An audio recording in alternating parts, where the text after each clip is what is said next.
And to our weekly feature, this is My Market Story with Esther Diana. Today, food prices are a pinch for many right now, and the hospitality industry is hard hit as a result. Esther Diana caught up with a chef entrepreneur who runs a cuisine in the downtown Nairobi. The chef reckons high food prices and other commodities have actually affected the cost of life. Here's more on that.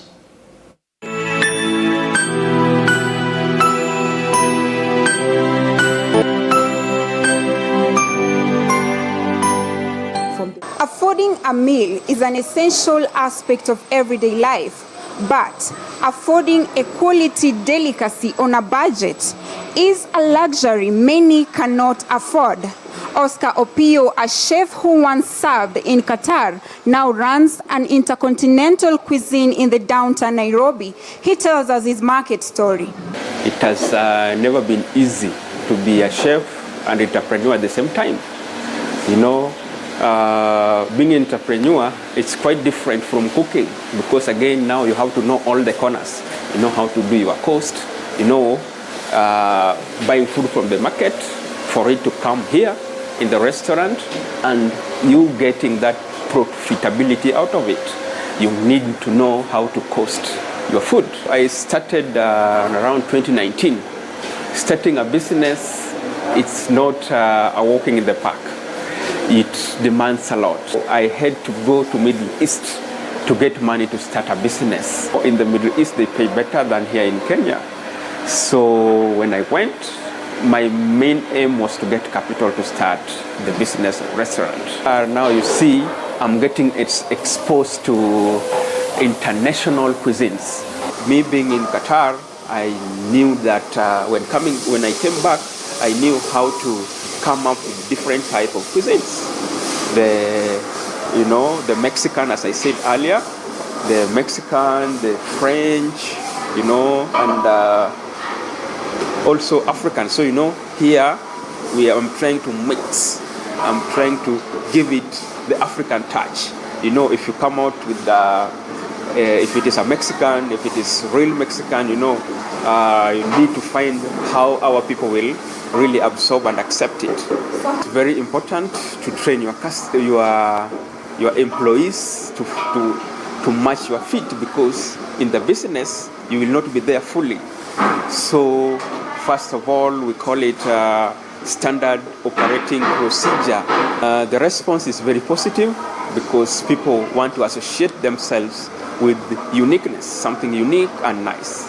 Price of the commodities have gone up, yes. We are buying a liter of oil at 230 to be specific. As we speak, it have gone up to 350. So you see, that's a very big margin. And per day we use 20 to 15 liters of oil, and that's really impacted on us. Another one is gas. The price of gas have really skyrocketed to a very big margin. And that is the second thing that have really costed us. The production costs have gone up, meaning that we also need to rise the price of our products. Me, as an entrepreneur, I want to incur the cost. So it will mean that I'll have to make the cost come up.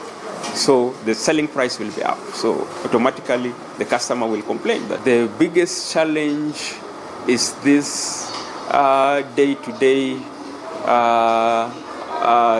rise in price of items. Okay? Because it has trickled down from the market to our restaurant to the customers. Before we were only 5, but the number of growing according to the demand, and you know, when demand is high, the supply comes up.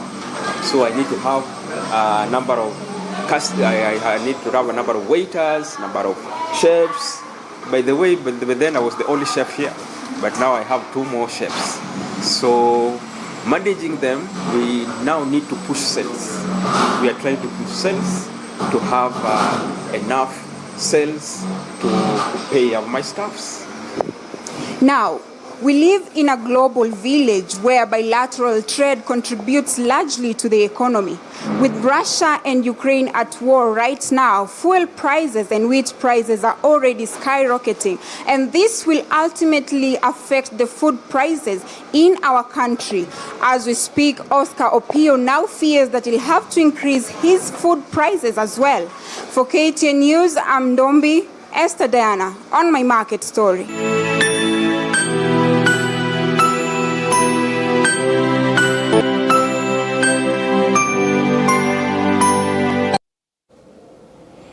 Wow, always exciting to watch my market story there with Esther Ndombi. And make sure to give us your feedback on the same as well. For me, I liked the fish in that story. I wish I can have a taste of it. Well, it's about time for me to pave way for my colleague, Yeri, coming up in a short while with more from the world of news. My name is Abegina. Have a lovely afternoon. Until tomorrow, keep safe.